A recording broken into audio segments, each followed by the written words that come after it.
बिस्मिल्लाहिर्रहमानिर्रहीम। अस्सलाम वालेकुम। मैं हूँ आपकी केमिस्ट्री की टीचर और आज का जो हमारा टॉपिक है तो वो है मोल मास कैलकुलेशन। तो मोल मास कैलकुलेशन क्या है? The interconversion of mole and to grams and grams and to mole is known as mole mass calculation. अच्छा, हम ऐसे कह सकते हैं कि जब हम मोल को ग्राम्स, तो ग्राम क्या है? मास का यूनिट है ना। हम ऐसे कह सकते हैं कि जब हम मोल को मास में और मास को मोल में कन्वर्ट करते हैं तो ये क्या है? मोल मास कैलकुलेशन है। अब मोल क्या है? जब हम किसी भी एलिमेंट के एटॉमिक मास को ग्राम में रिप्रेजेंट करते हैं तो वो क्या है? मोल कहलाता है। अच्छा, तो अब इसको मोल को मास में या मास को मोल में कन्वर्ट करने के लिए हमारे पास जो फॉर्मूला है तो वो ये है, n equal to mass in gram divided by molar mass. अच्छा, तो इन क्या है? इन हमारे पास नंबर ऑफ मोल को शो कर रहे हैं, तो हम कह सकते हैं कि नंबर ऑफ मोल हम कैसे फाइंड कर सकते हैं? Mass in gram by divided by molar mass. तो मास तो आपको पता है, अब मोलर मास क्या है? मोलर मास हम जब किसी भी मॉलिक्यूल की या किसी कंपाउंड की एटॉमिक मासेस को सम करते हैं तो हमारे पास जो मास आ जाता है उसे मोलर मास या मॉलिक्यूलर मास कहते हैं। तो इस तरह हम क्या कर सकते हैं? अगर मास की वैल्यू ले और उसको डिवाइड करें उस मॉलिक्यूल की या उस कंपाउंड की मोलर मास पे, तो हम इस तरह निकाल सकते हैं नंबर ऑफ मोल्स। अब अगर हमें निकालना हो, चूँकि हमारा क्या है? मोल मास कैलकुलेशन है, ये तो हम मोल इस तरह निकाल सकते हैं। अब अगर हमें मोल्स गिवन हो और कहाँ जाए कि मास फाइंड करें, तो मास निकालने के लिए हम क्या करेंगे? इसी फॉर्मूले को रीअरेंज कर लेंगे। हमारे पास क्या आ जाएगा? मास इक्वल टू एन क्या है? Number of moles multiply by molar mass. अच्छा, तो मोल मास कैलकुलेशन हमने पढ़ लिया है, उसका फॉर्मूला भी समझ लिया है। तो अब चले इस पे एक दो न्यूमेरिकल सॉल्व करते हैं कि किस तरह हम मोल से मास निकालेंगे और मास से मोल निकाल सकते हैं। तो फर्स्ट न्यूमेरिकल हमारे पास है मास टू मोल, कि अगर हमें क्या गिवन हो? मास गिवन हो और उसको कन्वर्ट करना हो मोल्स में तो क्या करेंगे? अच्छा, तो न्यूमेरिकल क्या है? Calculate the number of moles in 18 gram of water. हमें वाटर का 18 ग्राम दिया है। 18 ग्राम मीन क्या दिया है? मास दिया है। और क्या फाइंड करना है? Number of moles. तो गिवन डेटा में हमें क्या दिया है? मास दिया है। तो मास कितना है? 18 ग्राम है। अच्छा, दूसरा, हम फार्मूला ऑलरेडी पढ़ चुके हैं। फार्मूले में दूसरी जो चीज़ हमें रिक्वायर्ड थी तो वो क्या था? Molar mass. तो मोलर मास हम कैसे निकालेंगे? H2O के जब एटॉमिक मासेस, मतलब हाइड्रोजन के और ऑक्सीजन के जब एटॉमिक मासेस को प्लस करेंगे तो इस तरह हमारे पास H2O का मोलर मास आ जाएगा। तो चलिए निकालते हैं इसको, मोलर मास। अच्छा, हाइड्रोजन का हमारे पास एटॉमिक मास है 1, हाइड्रोजन की H2O में रेशो कितनी है? 2, मल्टीप्लाई किया है इसके रोशक के साथ, प्लस ऑक्सीजन का कितना हमारे पास एटॉमिक मास है? 16, तो ये हमारे पास कितना आ गया है? 18। और मोलर मास का यूनिट है ग्राम पर मोल। तो इस तरह हमने निकाल लिया है मोलर मास ऑफ H2O। अच्छा, रिक्वायर्ड क्या चीज़ हमसे मांगी गई है? नंबर ऑफ मोल्स, या हम इसको n से भी रिप्रेजेंट कर सकते हैं। तो अब हमने निकालना है नंबर ऑफ मोल। तो सोल्यूशन में हमारे पास फॉर्मूला क्या है?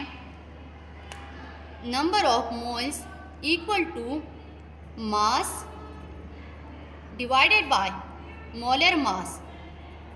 अच्छा, मास की वैल्यू कितनी है? मास कितना है? 18 ग्राम है। मोलर मास भी हमने ऑलरेडी निकाल लिया है, कितना है? वो भी 18 है। इधर अगर हम यूनिट इसके साथ पुट करें, अच्छा, तो इधर हमारे पास क्या आ जाएगा? 18 डिवाइडेड बाय 18, तो नंबर ऑफ मोल्स कितने आ गए हैं? 1। अच्छा, अब मोल्स का यूनिट क्या है? तो ग्राम ग्राम के साथ कैंसिल हो जाएगा, तो हमारे पास मोल का यूनिट मोल ही है। अच्छा, तो ये क्या है? एन क्या रिप्रेजेंट कर रहा है?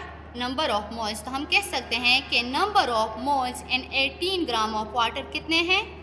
1 है, 1। अच्छा, इसी टॉपिक पे एक दूसरा एग्जांपल है हमारे पास, एक दूसरा न्यूमेरिकल है, तो वो है मोल्स टू मास।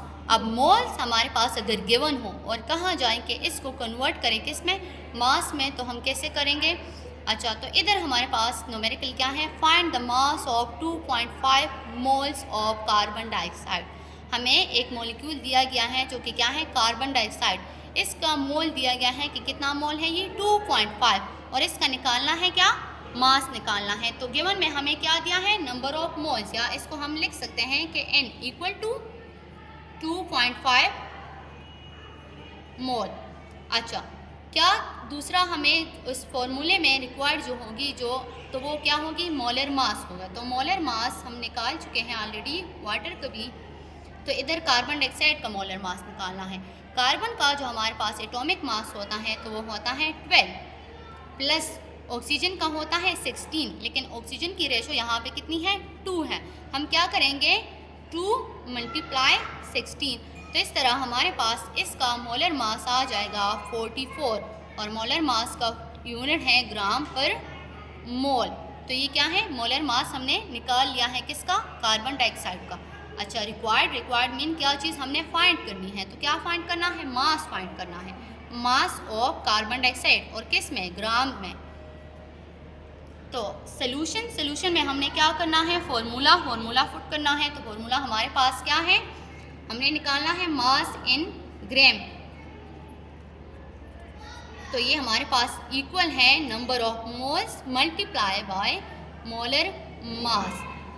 तो नंबर ऑफ मोल्स तो ऑलरेडी हमें दिया गया था, जो कि कितना है, 2.5 मोल, और साथ में मोलर मास हमने निकाल लिया है, जो कि कितना आया है, 44.44 आया है। अच्छा, तो इन दोनों को मल्टीप्लाई करें तो हमारे पास मास आता है 110। अच्छा, मास का यूनिट इधर हमें मांगा गया है किस चीज़ में, ग्राम में मांगा गया है। तो अगर आप इधर देखें तो मोल हमारे पास क्या हो जाएगा, कैंसिल हो जाएगा। हमारे पास ये क्या आ गया है, मास आ गया है ग्राम में, किसका मास, कार्बन डाइऑक्साइड का। और कितने मोल्स कार्बन डाइऑक्साइड का, 2.5 का। तो आंसर हमारा क्या है, 110 ग्राम ऑफ कार्बन डाइऑक्साइड मौजूद होंगे 2.5 मोल्स ऑफ कार्बन डाइऑक्साइड में। अच्छा, तो हमारे ये क्या निकाला है, मास निकाला है। तो मास कितना है, 110 ग्राम। मास किस चीज़ का, कार्बन डाइऑक्साइड का। तो ये 110 ग्राम आया है। अच्छा बच्चे, मैंने आपको 1-2 न्यूमेरिकल्स करवाए हैं। अभी आपको मैं होमवर्क देती हूँ, आप लोगों ने ये करना है। अच्छा, क्वेश्चन है आपका, how many moles are present in 80 gram of CH4। अच्छा, आपको न्यूमेरिकल मैंने दिया है कि हमारे पास क्या है, मीथेन हमने लिया है 80 ग्राम। इसका आपने निकालना है मोल्स कि 80 ग्राम ऑफ मीथेन में कितने नंबर ऑफ मोल प्रेजेंट होंगे। अच्छा बच्चे, फर्स्ट न्यूमेरिकल में आपने क्या करना था, नंबर ऑफ मोल निकालने हैं। दूसरा मैं आपको एक न्यूमेरिकल देती हूँ, ये भी आपने सॉल्व करना है। इसमें आपने निकालना होगा, मास निकालना होगा। तो न्यूमेरिकल आपका है, कैलकुलेट